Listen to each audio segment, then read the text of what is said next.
mencermati keindahan-keindahan Islam, keistimewaan agama Allah yang agung ini, yaitu al-Islam, yang pasti unggul dan tidak ada satupun yang menandinginya.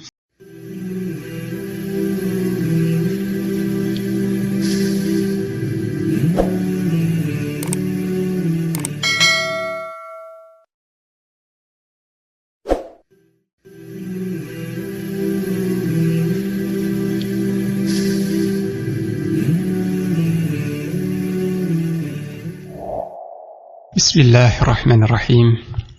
Amma ba'd, kaum muslimin rahimakumullah. Sesungguhnya Allah Subhanahu wa taala telah menjadikan beberapa sebab-sebab yang dengannya seorang hamba akan menjadi kuat keimanannya dan semakin tumbuh keyakinannya. Nah, di antara sebab-sebab tersebut sebagaimana yang telah diterangkan dalam Al-Qur'an dan As-Sunnah, juga dirinci oleh athar, perkataan-perkataan para salafus saleh. Yang pertama adalah menuntut ilmu yang bermanfaat, yang bersumber dari kitabullah ta'ala dan sunnah rasulnya sallallahu alaihi wasallam. Dengan seseorang itu mempelajari tentang dinul Islam, tentang agama Islam ini, khususnya mempelajari tentang akidahnya, begitu juga tentang perkara-perkara agama yang lain seperti syariatnya, akhlaknya, dalil-dalil dari kitab dan hadis dan seterusnya, dengan itu semua akan semakin memperkuat keimanannya dan menambah ilmu. Belajar tentang agama Allah ini merupakan sebab yang paling kuat, merupakan sebab yang paling besar yang akan menambah iman seseorang. Ini yang pertama. Kemudian yang kedua adalah mengetahui nama-nama Allah yang maha indah dan sifat-sifatnya yang maha tinggi, serta memahami maknanya. Mengenal dalam arti memahami makna atau kandungan dari asma Allah, nama-nama Allah dan sifat-sifat yang maha tinggi tersebut.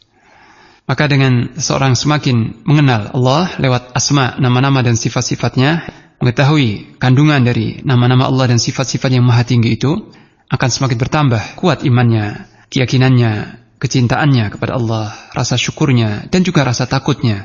Rasa takut serta ta'zim, pengagungannya kepada Allah Subhanahu wa ta'ala. Yang ketiga, sebab yang ketiga adalah membaca Al-Quran disertai dengan tadabbur. Tadabbur artinya berusaha untuk memahami makna dari ayat demi ayat yang dibacanya. Nah, ini pun juga merupakan sebab yang akan menambah keimanan seseorang. Semakin seseorang menyempatkan waktu yang banyak untuk membaca kitab Allah yang mulia disertai dengan usaha memahami maknanya, maka akan semakin bertambah keimanannya, semakin kokoh keyakinannya, semakin bertambah dekat kepada Allah Subhanahu wa taala.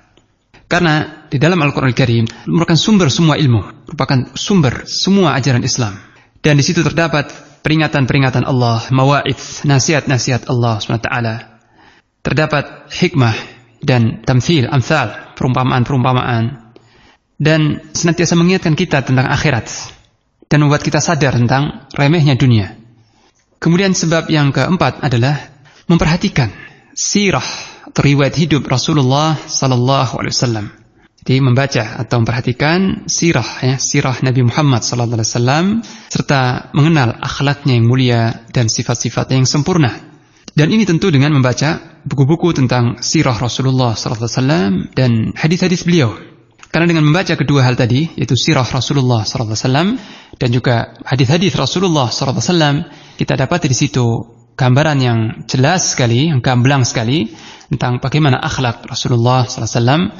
Bagaimana beliau bergaul dengan para sahabat, dengan keluarganya, dengan orang-orang yang lemah, dengan orang-orang yang kafir sekalipun, bagaimana beliau bermuamalah dengan mereka.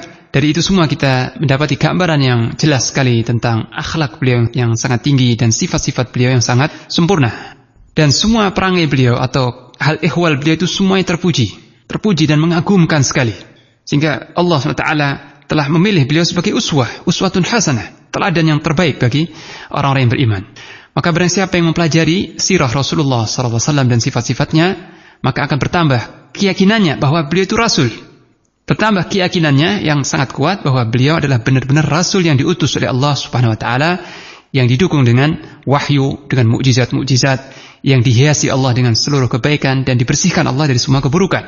Dengan ini akan menambah cintanya kepada Rasulullah SAW.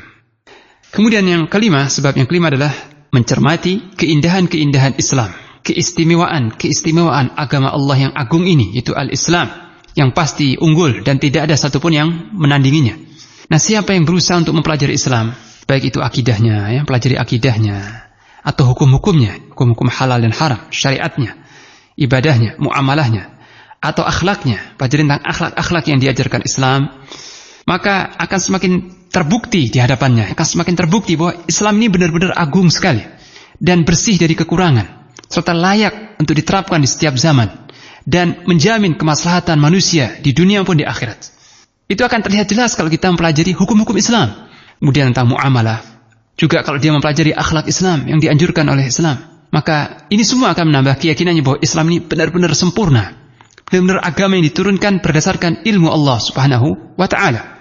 Dan dengan memperhatikan agama Allah Islam ini, ya, maka keimanan dalam hatinya itu akan menjadi semakin terasa indah, dan dia pun akan merasakan kemanisan iman sehingga bertambahlah imannya.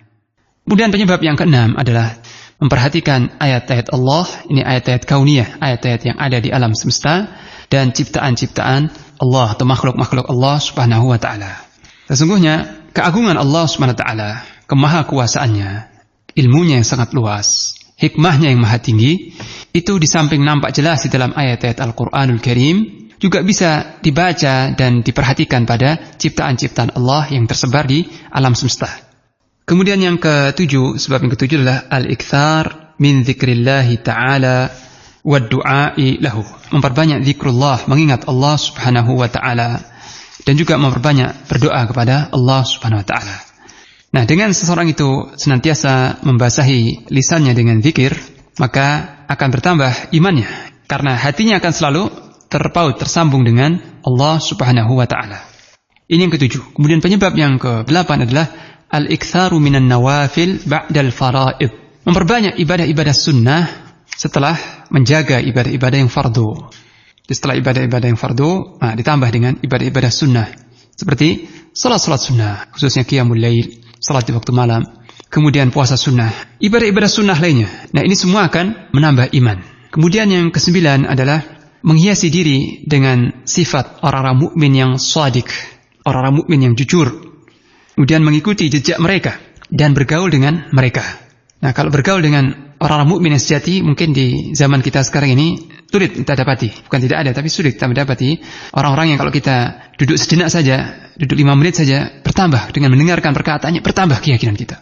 Keimanan kita ini seperti dices kalau kita dengar, duduk dengan orang-orang yang memang mengagungkan Allah dan sangat bertakwa kepada Allah.